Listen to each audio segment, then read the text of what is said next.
सावणी जे लाॻीती बरसातुनि लाड़काणे जे शहर के पानी जो तलाह बणाए छॾियो आहे।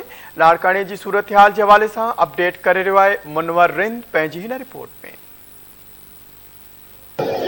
जी सिंध समेत लाड़काणे में बरसात तबाही मचाए छॾी आहे। लाड़काणे में मुसलसल केतिरनि ई ॾींहंनि खां जेकी बरसात आहे उहा वक़्फ़े सां जारी आहे। लाड़काणे में बरसात जो पानी तमामु घणो मेन रोडनि घिचनि ऐं माण्हुनि जे घरनि में बीहजी वियो आहे। ही मुंहिंजे पोयां लाड़काणे जो अलमुर्तज़ा हाउस जो मंज़र आहे, जेको ही मेन रोड आहे जेको शहर सां कनेक्टेड थिए थो। हिन रोड ते गुज़िरियल 5 खां 6 ॾींहंनि ताईं मुसलसल ही पानी बीठल आहे, पर लाड़काणो इंतज़ामिया जेको आहे ही पानी निकाल करण में मुकमिल तौर ते नाकाम वई आहे।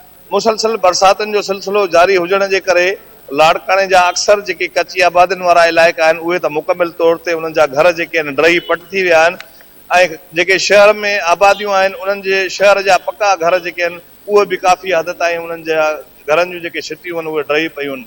त हिन हवाले सां लाड़काणे में पाकिस्तान पीपल्स पार्टी जे चेयरमैन बिलावल भुट्टो ज़रदारी दौरो बि कयो आहे ऐं लाड़काणो इंतज़ामिया खे सख़्तीअ सां हिदायतूं बि कयूं आहिनि त हू शहर जे माण्हुनि जो फौरी तौर ते उन्हनि खे रिलीफ ॾिनो वञे ऐं शहर जो जेको पाणी आहे उहो निकाल कयो वञे।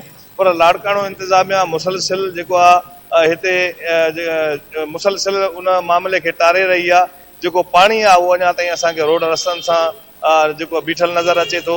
शहर जा जेके डिस्पोज़ल मशीनूं आहिनि इन हवाले सां ॿुधायां त पब्लिक हेल्थ जी इंतिहाई जेको आहे नाक़िस कारकरदगी आहे। जेके शहर जा डिस्पोज़ल आहिनि उहे पब्लिक हेल्थ जे अंडर में अचनि था।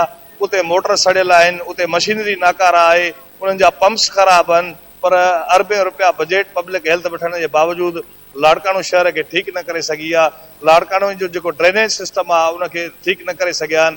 हिन बरसातुनि में जेकॾहिं लाड़काणे शहर जो ड्रेनेज सिस्टम ठीकु हुजे हा त लाड़काणे में एतिरो पाणी न बीहजे हा ऐं आम माण्हुनि जो एतिरो नुक़सानु न थिए हा, उन्हनि जा घर ड्रही पट न थियनि हा।